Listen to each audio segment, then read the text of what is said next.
दोस्त सुनील कागसर एक बार फिर से आप सब लोगों का आरसीएम पाठशाला, आपकी अपनी पाठशाला के 37वें एपिसोड में स्वागत करता हूं। और आज फिर से हम लोग इस सुबह सवेरे बहुत अच्छी अच्छी जानकारियां, जितना भी मुझे आता है, जितना भी मैं समझ पाता हूं, वो आपसे शेयर करता रहता हूं। तो चलिए, इससे पहले कि हम आज के टॉपिक की शुरुआत करें, मैं अपना छोटा सा परिचय दे देता हूं। मेरा नाम सुनील कागसर है और मैं पेशे से एडवोकेट हूं। मेरी धर्मपत्नी अनीता जी आरसीएम बिजनेस में स्टार पर्ल अचीवर हैं और हम सब मिल के इस फैमिली बिजनेस को आगे बढ़ा रहे हैं। मुझे व्यक्तिगत रूप से बहुत अच्छा लगता है सुबह सवेरे आके आप लोगों से बातें करना और अच्छे अच्छे लोगों से मिलना, क्योंकि जीवन में जो सबसे बड़ी पूंजी है वो पैसा नहीं है। शायद मेरा ऐसा मानना है, जीवन की जो सबसे बड़ी पूंजी है कि हम कितने ज़्यादा लोगों को अपना मित्र बना सकते हैं, कितने ज़्यादा बेहतरीन लोगों के साथ हम अपना समय गुजार सकते हैं। तो मैं बहुत खुशनसीब हूँ कि आप जैसे साथियों के साथ मिल के हम सब लोग इस यात्रा को और आसान बनाते चले जा रहे हैं। चलिए, आज फिर से हम लोग उसी कार्डिनल रूल्स का जो पार्ट नंबर 4 है, उसी पे थोड़ी सी और बात करेंगे। कभी भी आलोचना, खंडन व शिकायत ना करें। आलोचना के बारे में हमने कल बहुत सारी बातें मालूम की, उनके बारे में जाना कि आलोचना कितनी खतरनाक होती है। तो अब मैं आपसे एक प्रश्न पूछना चाहता हूं कि क्या आप किसी एक ऐसे व्यक्ति को जानते हैं जिसे आप सुधारना, बदलना और बेहतर बनाना चाहते हैं? क्या आप वाकई में किसी ऐसे इंसान को जानते हैं जिसे आप सुधारना, बदलना और बेहतर बनाना चाहते हैं? यस, बिल्कुल सही कहा। मैं आपकी बात से बिल्कुल सहमत हूं।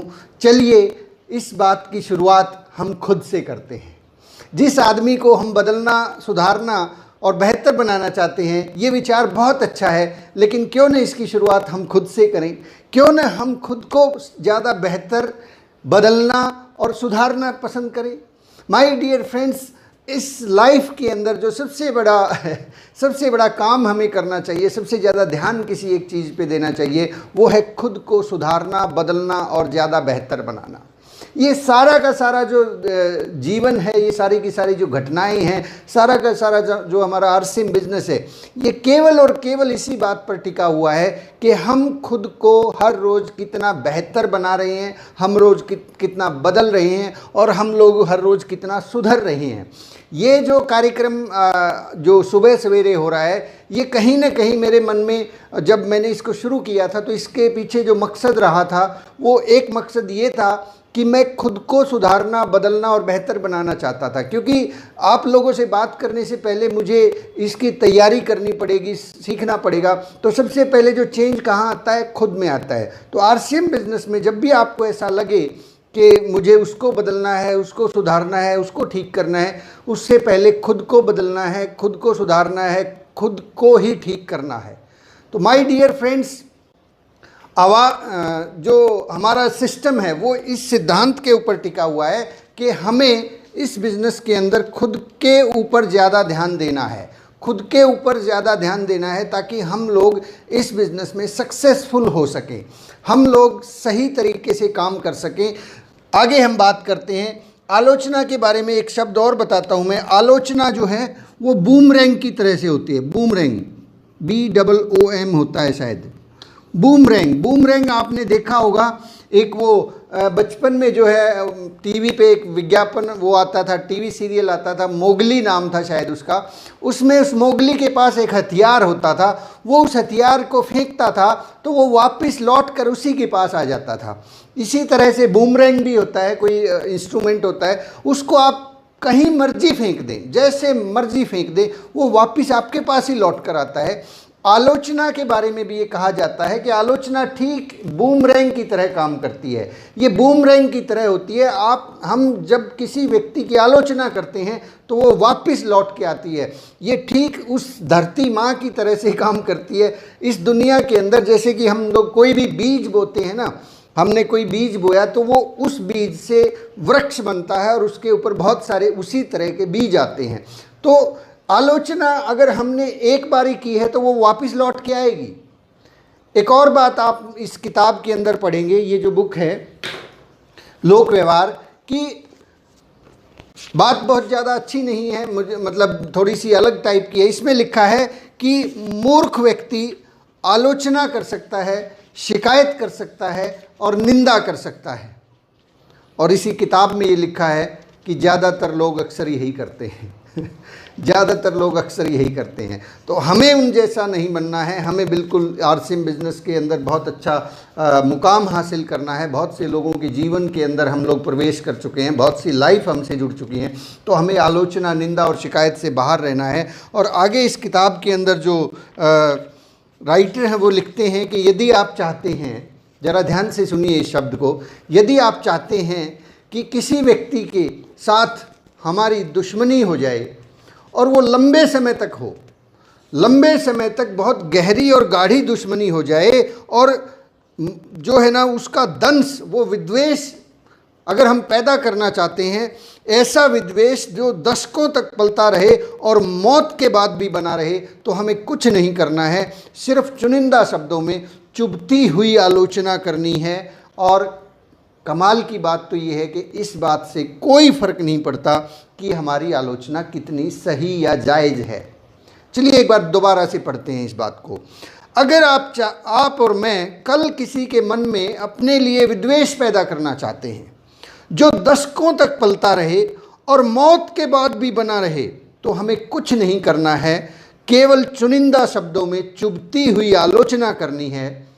एंड माय डियर फ्रेंड्स, इस बात से कोई फ़र्क नहीं पड़ता कि आपकी आलोचना, हमारी आलोचना कितनी सही या जायज़ है। एक घटना का जिक्र इस बुक में किया है कि एक बहुत बड़ा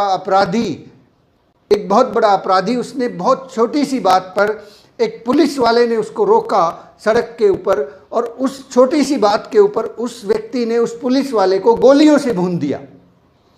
और गोलियों से भून दिया, जब उसको जेल में डाला गया, उसको जब सज़ा हुई, उस सज़ा के दौरान उस व्यक्ति का कहना था कि मैंने कुछ भी नहीं किया, मैंने दुनिया का और समाज का इतना भला किया और आज मुझे इस बात का दंड दिया जा रहा है। दोस्तों, बड़े से बड़ा अपराधी भी इस बात के सोइयों कारण गिना देगा कि उसने इस अपराध को इस वजह से किया, अदरवाइज वो नहीं करता। इसका मतलब क्या हुआ कि हर आदमी जिसने कई मर्डर किए, वो आदमी भी इस बात के कारण गिना देगा कि उसने ऐसा इसलिए किया, उसने नहीं किया, खुद नहीं किया, उसमें उसकी कोई गलती नहीं है। तो जब ये बात इतने बड़े अपराधियों के लिए सत्य है, तो क्या एक आम आदमी के लिए सत्य नहीं है? आरसीएम के डिस्ट्रीब्यूटर्स के लिए सत्य नहीं है? ये बिल्कुल 100% सत्य है कि कभी भी कोई भी व्यक्ति अपने आप को गलत नहीं मानता है। तो हमें इस बात का ध्यान रखना है। बस बात तो सिर्फ इतनी सी है। हम अक्सर लोगों को बदलने और सुधारने का प्रयास करते रहते हैं। ये जो कंटेंट है, इसके ऊपर बहुत सारा फोकस रहता है हमारा। इसके ऊपर ध्यान देना है कि अगर आप किसी ऐसे व्यक्ति को जानते हैं जो आप जिस आरसीएम बिजनेस में तो कुछ लोग कहते हैं सर मैं तो बहुत लोगों को जानता हूँ मेरी टीम में। आप किसी के साथ बैठ के अगर ये बात करेंगे ना, चलिए किन किन लोगों को ट्रेनिंग की ज़रूरत है, आप अपनी टीम के साथ बैठ के देखिए और उसके अंदर पूछिए कि सर आपका जो ग्रुप है उसके अंदर कितने लोग हैं और उसके अंदर किन किन लोगों को ट्रेनिंग की ज़रूरत है। उसके अंदर हम लोग 5, 10, 15, 20 नाम लिखवा देंगे, लेकिन अपना नाम नहीं लिखवाएंगे कि मुझे भी ज़रूरत है, जबकि वो नाम सबसे पहले आना चाहिए था कि मुझे ज़रूरत है। हाँ, तो ये जो चीज़ है, ये क्यों है? क्योंकि हमारे माइंड में ये चलता रहता है कि हमारा ये डाउनलाइन, ये वाला आदमी सुधर जाए, वो वाला आदमी सुधर जाए, थोड़ा सा अपलाइन भी सुधर जाए, थोड़ा सा वो जो क्रॉस लाइन है, वो सहयोगी लाइन है, वो भी चटर पटर करता रहता है, कभी कभी मेरी टीम के लोगों को ऐसे ऐसे बोलता है, थोड़ा सा उसको भी ट्रेनिंग की ज़रूरत है। सर सबसे पहले मुझे ज़रूरत है। किसी भी आदमी को सुधारने से पहले, ये लोगों का बिजनेस है सर, इसमें अगर हम अच्छे हो जाते हैं, खुद के ऊपर काम करते हैं, तो लोग तो इसके अंदर अपने आप चले आते हैं। एक बड़े चुंबक की तरह से आपका व्यक्तित्व हो जाएगा अगर हम इस बात को समझ पाए कि आलोचना, खंडन और शिकायत नहीं करनी है। तो चलिए आगे बढ़ते हैं। खंडन के बारे में हम बात करते हैं कि ये खंडन क्या है। खंडन करना किसको कहते हैं? खंडन, और कैसे करते हैं खंडन और कैसे नहीं करना है, शायद ऐसे ही लिखते हैं। मेरी हिंदी थोड़ा कमज़ोर है। देखिए, जैसे ही हम किसी डिस्ट्रीब्यूटर के साथ में काम करते हैं, किसी साथी के साथ में काम करते हैं, तो ये तय है कि वो बहुत सारी बातों से असहमत होगा। आप जब प्लान दिखाते हैं किसी को, आप जब किसी के सामने प्रोडक्ट के बारे में जिक्र करते हैं, तो वहाँ पे वो सामने वाला व्यक्ति असहमत होता है। जैसे कि एक आदमी को जब आप प्लान दिखाते हैं तो वो सामने वाला कह सकता है कि सर ये जो बिज़नेस है ये तो लोगों को मेंबर बनाने का काम है, इसमें तो लोगों को ठगा जाता है। हमारा जवाब क्या होता है अक्सर कि नहीं नहीं नहीं सर, ऐसा नहीं है, ऐसा बिल्कुल भी नहीं है, इसके अंदर तो लोगों की ज़िंदगियाँ बनती हैं।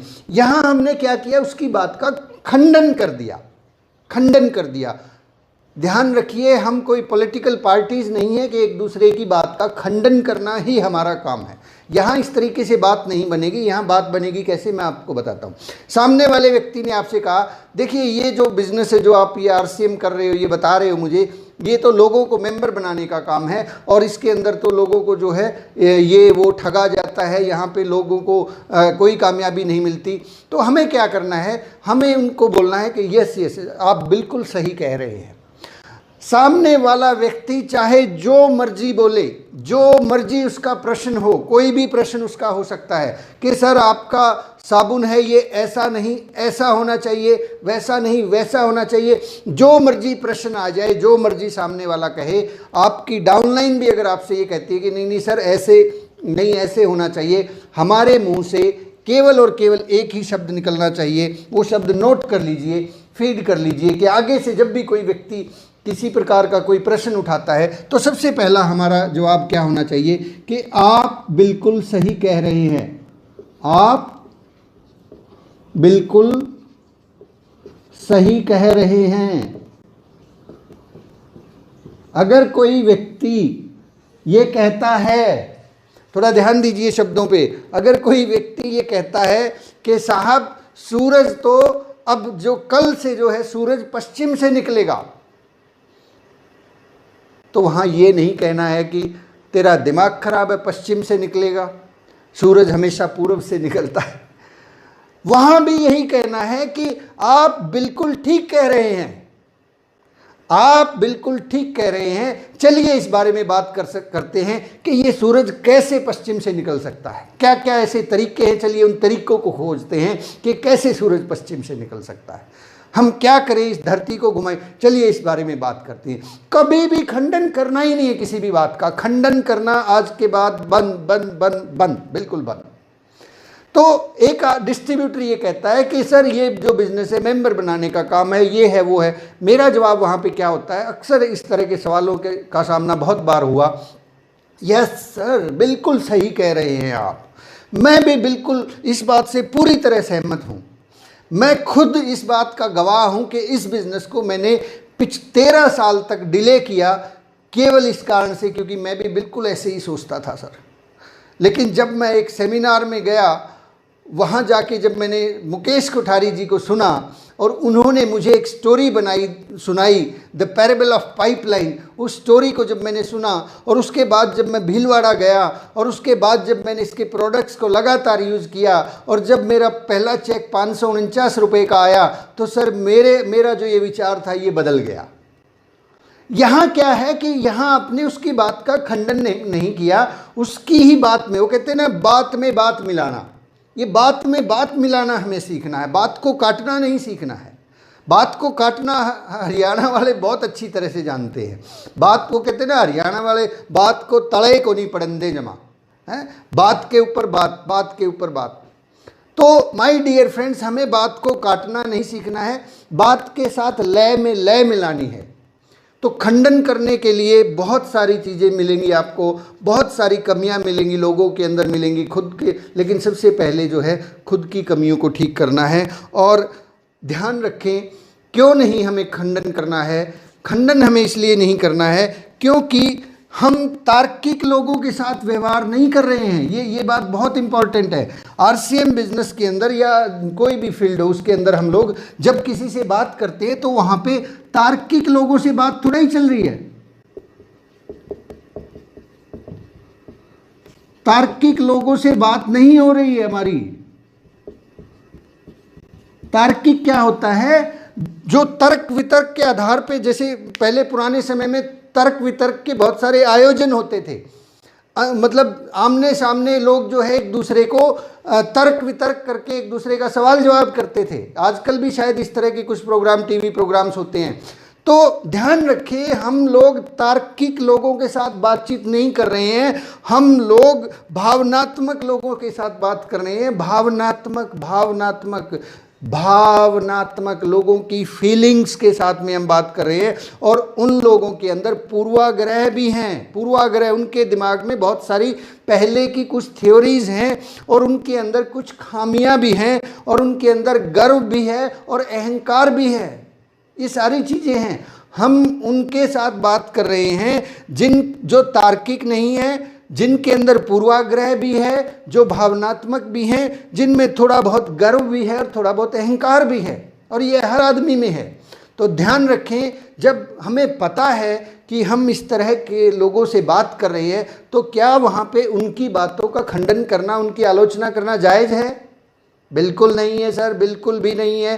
तो हमें ये ध्यान, अगर हम ये मान लें कि सबके अंदर कुछ ना कुछ कमियां होती हैं, हमारे अंदर भी हैं, सबके अंदर गर्व होता है, अहंकार भी होता है, पूर्वाग्रह भी होते हैं, तो यदि ये बात हम मान लें तो हमारा रास्ता आसान हो जाएगा। फिर हमें खंडन, शिकायत और आलोचना करने की ज़रूरत ही नहीं पड़ेगी।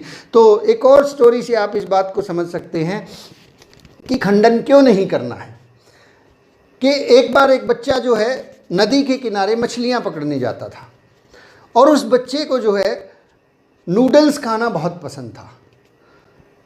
एक बच्चा नदी के किनारे मछलियां पकड़ने जाता था और उस बच्चे को नूडल्स खाना बहुत पसंद था। लेकिन मछली पकड़ने के लिए जो वो कांटा था, उस कांटे के ऊपर जो वो चारा लगाता था, वो कीड़े का चारा लगाता था उसके अंदर। क्यों? क्योंकि उसको पता था कि मुझे नूडल्स भले ही बहुत ज़्यादा पसंद हो, लेकिन मछलियों को कीड़े ही पसंद है। पता नहीं किस वजह से बच्चे की तरह से काम करना है कि उसे मालूम है कि मछलियों को कीड़े का चारा पसंद है, ना कि नूडल्स पसंद है। हमें हो सकता है बहुत सारी चीज़ें पसंद हो, हमें हो सकता है कि बहुत सारी चीज़ें अच्छी लगती हों, हमें हो सकता है कि कुछ खाना ज़्यादा पसंद हो, हमें हो सकता है कि हमें ये किताब बहुत पसंद हो, लेकिन हो सकता है सामने वाले को पसंद ना हो। तो सामने वाले की पसंद के अनुरूप हमें बातचीत करनी है। तो कभी भी खंडन, आलोचना और शिकायत नहीं करनी है, क्योंकि खंडन, आलोचना और शिकायत से कभी भी कोई भी फ़ायदा नहीं होता है। अक्सर कई बार ऐसा होता है जब हम होम मीटिंग्स के लिए जाते हैं तो वहाँ पर कोई ना कोई राजनीतिक विषय छिड़ जाता है। आप हो सकता है किसी एक पर्टिकुलर पार्टी से बिलोंग करते हो, आपको किसी पार्टी की विचारधारा पसंद हो, लेकिन सामने वाले को किसी दूसरी पार्टी की विचारधारा पसंद है। तो मिक्स कर देते हैं कई बार कुछ चीज़ों को कि ना ये इसलिए सही नहीं है, ऐसे सही नहीं, आपको समझना चाहिए देश के अंदर ये ठीक नहीं हो रहा है, उन्होंने ये ऐसे नहीं किया, वैसे नहीं किया। मैं तो अक्सर करता क्या था, मैं तो एक कदम और थोड़ा आगे जाता था। जब भी किसी के घर में मार्केटिंग प्लान के लिए बातचीत होती है, और आज भी जब भी होती है, तो सबसे पहले तो वहाँ पर अगर कोई अखबार या कुछ इस प्रकार की चीज़ होती थी तो उसको चुपके से उठा के मेज़ के नीचे रख देता था, क्योंकि अखबार अगर रहेगा तो अखबार की कोई हेडलाइन या तो मुझसे पढ़ी जाएगी या सामने वाला पढ़ लेगा, और जैसे ही वो पढ़ेंगे उसी तरह के विचार आएंगे। अगर टीवी चल रहा होता तो मैं सबसे पहले निवेदन करता कि सर थोड़ा सा मुझे सिर में दर्द है, आप जब तक चाय बनाते प्लीज़ एक बार टीवी को बंद कर दीजिए। तो माय डियर फ्रेंड्स, हमें इस बात का ध्यान रखना है कि हम तार्किक लोगों से व्यवहार नहीं कर रहे हैं, हम भावनात्मक लोगों से व्यवहार कर रहे हैं, जिनमें पूर्वाग्रह भी हैं, खामियां भी हैं और कमियां भी हैं। तो चलिए आगे बात करते हैं। शिकायत ना करें, ये बहुत इंपॉर्टेंट टॉपिक है। शिकायत, ये शिकायत के ऊपर बहुत सारा बातचीत करने की ज़रूरत है। शिकायत ना करें, शिकायत ना करें। क्यों ना करें शिकायत? बहुत बार आप कहेंगे कि यस, क्यों ना करें शिकायत? शिकायत करना तो हमारा फर्ज है। शिकायत में और इन्फॉर्मेशन देने में बहुत फ़र्क होता है। एक होती है शिकायत और एक होती है इन्फॉर्मेशन देना। चलिए, शिकायत और इन्फॉर्मेशन दो शब्द हैं। शिकायत या सलाह भी आप उसको कह सकते हैं, या इन्फॉर्मेशन आप कह सकते हैं। एग्जाम्पल के तौर पे इसको अगर सलाह और इसकी जगह पे दूसरे शब्दों में अगर हम कहेंगे, फीडबैक ज़्यादा बेहतर रहेगा। Feedback, feedback. कभी कभी क्योंकि इतनी बड़ी कंपनी है, इतने सारे पिकअप सेंटर्स हैं, इतने सारे प्रोडक्ट्स हैं और इतने सारे डिपो हैं, इन सब के होने के बावजूद इतना बड़ा बेहतरीन सिस्टम है, 20 साल का कंपनी का अनुभव है, बहुत बड़ा आरसीएम वर्ल्ड है हमारे पास। अभी दुनिया का सबसे बेहतरीन जो है हमने सैप नाम का सर्वर लगाया है, उसके बावजूद भी अभी बहुत सारी चीज़ें इम्प्रूव होना बाकी हैं, बहुत सारे काम हैं जिसके ऊपर आरसीएम को काम करना है, हमें भी काम करना है, आरसीएम बिजनेस भी काम कर रहा है, टीसीजी भी काम कर रहे हैं, डाउनलाइन भी काम कर रही, क्रॉस लाइन भी काम कर रही, कंपनी सब लोग मिलकर काम कर रही हैं। तो जब भी कोई ऐसा चैलेंज आता है, जब आप इस बिज़नेस को करते हैं तो कई सारे चैलेंज आएंगे, तो उस वक्त दो कंडीशन होती हैं। पहली कंडीशन ये कि हम शिकायत करें कि साहब उस एरिया में बिज़नेस इसलिए नहीं बढ़ सकता क्योंकि वहाँ पिकअप सेंटर ही नहीं है। और दूसरा चीज़ क्या है, कभी कभी किसी प्रोडक्ट के अंदर आपको लगता है कि नहीं इसके अंदर तो और अच्छा हो सकता था, उसके अंदर बहुत से लोग शिकायत करना शुरू कर देते हैं कि सर ये क्या बना दिया आपने, इसकी क्या ज़रूरत थी। शिकायत ना करें, आप फीडबैक दें। अपलाइन के पास भी जब आप फ़ोन करते हैं तो नीचे क्या हो रहा है वो शिकायत ना करें। शिकायत करेंगे तो आपकी जो अपलाइन है वो आपके उनके मन में एक छवि बन जाती है कि ये आदमी हमेशा शिकायत करता रहता है कि वो काम नहीं करता जी, वहाँ पे ये नहीं हो रहा जी, वो नहीं हो रहा जी। शिकायत करने वाले व्यक्ति को ध्यान रखिए कोई भी पसंद नहीं करता है। आप उस बच्चे को कतई नहीं उठाना चाहेंगे जो बच्चा हमेशा रोता रहता है। आप हमेशा उस बच्चे को अपनी गोद में लेना चाहेंगे जो बच्चा हंसता है, मुस्कुराता है और खिलखिलाता है।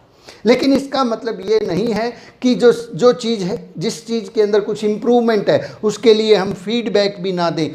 फीडबैक देना है, फीडबैक देना है। क्या किया जा सकता है? मुझे मेरी अपलाइन ने बहुत पहले एक बात बताई थी कि हमेशा जब भी आपके सामने कोई चैलेंज आता है, उस चैलेंज को उठा के यूं का यूं किसी को ना परोसें। उस चैलेंज के साथ समस्या अगर कोई है तो उसके समाधान के साथ जाएं अपनी अपलाइन के पास कि इसका समाधान ये हो सकता है। आप सुझाव दें। सुझाव, फीडबैक को हिंदी में सुझाव बोलते हैं। शिकायत एक अलग चीज़ होती है, सुझाव बिल्कुल अलग चीज़ होती है। बात वही है साहब, बात वही है, लेकिन मायने बदल जाते हैं। बात वही है, कहने का अंदाज बदल जाता है। तो शिकायत अगर हम करते हैं, शिकायत का हमारा लहजा रहता है तो बात नहीं बनेगी। सुझाव की तरफ अगर हम जाएंगे तो बात बनेगी। कंपनी ने इसीलिए तो आरसीएम बिजनेस की वेबसाइट के ऊपर फीडबैक एंड सजेशन का कॉलम डाला हुआ है। वहाँ पे लिखा हुआ है कि यदि आप कोई फीडबैक देना चाहते हैं किसी प्रोडक्ट के बारे में, किसी सिस्टम के बारे में, कुछ भी आप चाहते हैं तो वहाँ पे फीडबैक और सजेशन दें। लेकिन अक्सर होता इसका उल्टा है। कोई चीज़ में कभी कभी हमें लगता है कि ऐसे नहीं होनी चाहिए, उसके बारे में शिकायत करते हैं। सर क्या ये कंपनी ने पता नहीं ये क्या कर दिया जी, ये देखो जी सैप सर्वर तो लगा दिया लेकिन पिछले 15 दिन से बिल ही नहीं कट रहे हैं जी। हाँ, अभी जो है मैं पिकअप सेंटर पे गया था, वहाँ तो सामान ही नहीं है सर, वहाँ तो ये प्रॉब्लम है, वहाँ तो वो प्रॉब्लम है। तो हम प्रॉब्लम्स को गिनवाते रहते हैं। प्रॉब्लम्स को नहीं गिनवाना है, हमें उन प्रॉब्लम्स का समाधान ढूंढना है।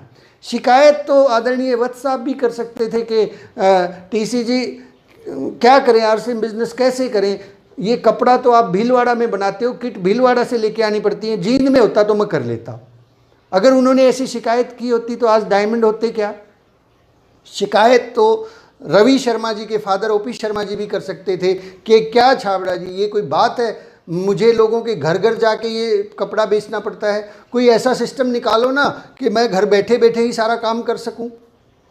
वो उस वक्त अगर ऐसा बोलते तो आज इस बिज़नेस के अंदर रवि शर्मा जी स्टार डायमंड ना होते।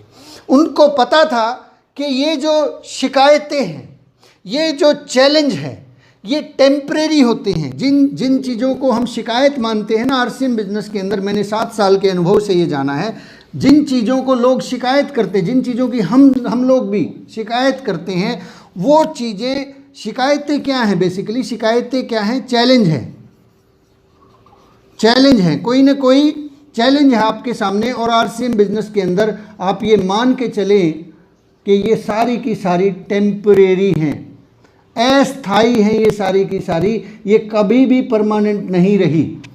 बहुत से लोग उस वक्त इस बिज़नेस को छोड़ के चले गए जब पहली बार आरसीएम बिज़नेस के अंदर साबुन लॉन्च हुआ था, कपड़े धोने का साबुन लॉन्च हुआ था। उनको ये शिकायत थी कि साबुन को कौन खरीदेगा, यहाँ तो सर्फ लॉन्च होना चाहिए था, और उस शिकायत की वजह से वो इस बिज़नेस को छोड़ गए। बहुत से लोग इस शिकायत की वजह से इस बिज़नेस को छोड़ जाते हैं कि पिकअप सेंटर बढ़िया नहीं है, वहाँ पे सामान पूरा नहीं मिलता है। लेकिन आज आरसीएम वर्ल्ड खुलने जा रहे हैं, आरसीएम वंडर वर्ल्ड खुल रहे हैं हर जगह के अंदर। बहुत से लोग पैकिंग को लेके इस बिज़नेस को छोड़ के चले जाते हैं। आप इस बिज़नेस में बने रहें, क्योंकि हर चीज़ का समाधान आरसीएम के पास है। आज नहीं है तो कल हो जाएगा, कल नहीं है तो परसों हो जाएगा। हमें शिकायत की जगह सुझाव दे सकते हैं, सुझाव के साथ में समाधान भी देना है, सुझाव के साथ समाधान भी सुझाव के अंदर आप शामिल करें। दूसरी बात, बहुत सारी शिकायतें अपलाइन और डाउनलाइन की वजह से भी होती हैं। अपलाइन की वजह से कुछ लोग शिकायत करते हैं, सर मेरा अपलाइन जो है अच्छा नहीं है। तो माय डियर फ्रेंड्स, यदि आपने अपने डाउनलाइन में किसी एक भी व्यक्ति को स्पॉन्सर कर दिया है तो अब आप भी तो अपलाइन हैं, तो आप अच्छे बन जाओ यार, क्या फ़र्क पड़ता है, आप अच्छे बन जाओ। आप अच्छे बन जाएंगे तो आपकी जो डाउनलाइन है वो आपकी डाउनलाइन भी जो है अच्छी हो जाएगी। तो माय डियर फ्रेंड्स, हम अक्सर लोगों को सुधारने की कोशिश में खुद ही बिगड़ जाते हैं। बहुत सारे लोगों को क्रॉस लाइन से शिकायत है। आप जिस दिन बेहतर हो जाते हैं तो आपकी जो क्रॉस लाइन है वो आपका सम्मान करना शुरू कर देती है। आप जैसा चाहते हैं, एक और सिद्धांत मैंने एक बुक में पढ़ा और मुझे अक्सर अब ट्रेनिंग्स में सुनने को मिलता है कि जैसा व्यवहार आप किसी व्यक्ति से चाहते हैं, सामने वाले से आप जैसा व्यवहार चाहते हैं वैसा व्यवहार उसके साथ में करना शुरू कर दें। आप चाहते हैं कि सामने वाला आपसे अच्छी अच्छी बातें करे, आप पहले अच्छी अच्छी बातें करना शुरू कर दें। आप चाहते हैं कि सामने वाला आपके बारे में अच्छा सोचे, आप अच्छा अच्छा सोचना शुरू कर दें। प्रॉब्लम कहाँ होती है? प्रॉब्लम यहाँ होती है कि हम खुद ऐसा नहीं कर पाते। हमारे मन में लोगों के लिए अच्छे विचार की बजाय दूसरे वाले विचार चलते रहते हैं। दिमाग में यही चलता रहता है कि ये ऐसे नहीं करता, उसको ऐसे होना चाहिए, उसको ये काम नहीं आता, ये नहीं होता। और ऐसा जब हम सोचते हैं तो उसी के अनुरूप हमारा व्यवहार होता है, उसी के अनुरूप हमारे शब्द होते हैं। इसके बजाय यदि हम ऐसा सोचें कि कितना बढ़िया आदमी है, कितना अच्छा किया इसने, कहीं किसी शहर में मान लीजिए आपकी टीम के अलावा किसी दूसरी टीम का पिकअप सेंटर है, तो दिल से धन्यवाद कीजिए कि हे परमात्मा, कितना बड़ा धन्यवाद, कितना बड़ा उपकार इन लोगों ने कर दिया कि इन्होंने पिकअप सेंटर खोल दिया, वरना मुझे बहुत सारा मेहनत करना पड़ता, इनकी वजह से मेरा बिजनेस चल रहा है। जब आप ऐसी फीलिंग्स अपने मन में रखेंगे और उनके सामने ऐसे शब्द बोलेंगे, पिकअप सेंटर वाले को बोलेंगे, तो वो व्यक्ति जो सेंटर का व्यक्ति है वो आपका सम्मान करेगा, आपके साथ प्यार करेगा और आपकी टीम के साथ भी वही सम्मान वापस जाएगा। अदरवाइज़ मन में कहीं ना कहीं अगर खोट है, चोट है और चोर है, ऐसा मन में होता है कि कहीं ये मेरी टीम को ना तोड़ ले, कहीं ये ऐसे वैसे ना कर दे, तो सामने वाला फिर वैसा वैसा ही कर देता है, क्योंकि जैसा सोचा था वैसा ही होता है। इस दुनिया में हमेशा वही होता है हमारे साथ जो हम सोचते हैं। तो माय डियर फ्रेंड्स, आज की बातचीत को हम यहीं विराम देते हैं। हमें बिल्कुल भी शिकायत, आलोचना और खंडन से बचना है और बचना है। ये काम एक दिन में नहीं होगा, अचानक से नहीं होगा, ये काम धीरे धीरे हो सकता है। इस काम को यदि आप वाकई में बिल्कुल सीरियस है इस काम को लेके, तो मैं आपसे निवेदन करूंगा कि लोक व्यवहार का जो ये पहला चैप्टर है, ये केवल 20, 25, 15, 20 पेज का है। हर रोज़ सुबह जब आप घर से निकलते हैं, प्लान दिखाने के लिए निकलते हैं, बिजनेस के सिलसिले में निकलते हैं, काम के सिलसिले में निकलते हैं, तो एक बार इस चैप्टर को ज़रूर पढ़ लीजिएगा। ये केवल और केवल 15 से 20 पेज आपकी ज़िंदगी के अंदर, हमारी ज़िंदगी के अंदर बहुत बड़ा बदलाव लेके आ सकते हैं। आपको अपने जो व्यक्तित्व है उस व्यक्तित्व के अंदर बहुत बड़ा चेंज ये लेके आ सकता है। ये 10-15 पेज अगर हम लोग रोज़ाना पढ़ने का नियम बनाएंगे, भले इसको सुबह पढ़ लें या रात को पढ़ लें, ये अपने आप में अकेला एक ऐसा चैप्टर है जो हमारे इस व्यक्तित्व को धीरे धीरे करके बदल देगा और हम सब मिल के आरसीएम बिजनेस के स्टार डायमंड बनेंगे। Thank you very much. जय आरसीएम। चैनल को लाइक कर सकते हैं, सब्सक्राइब कर सकते हैं और लोगों से शेयर कर सकते हैं, ताकि हम सब मिलकर एक बहुत ही मजबूत संगठन बना सकें और पूरी की पूरी जो ये RCM बिज़नेस है, इस RCM बिज़नेस को हम नंबर 1 पर लेके जा सकें। थैंक यू वेरी मच, बहुत बहुत शुक्रिया। जय RCM।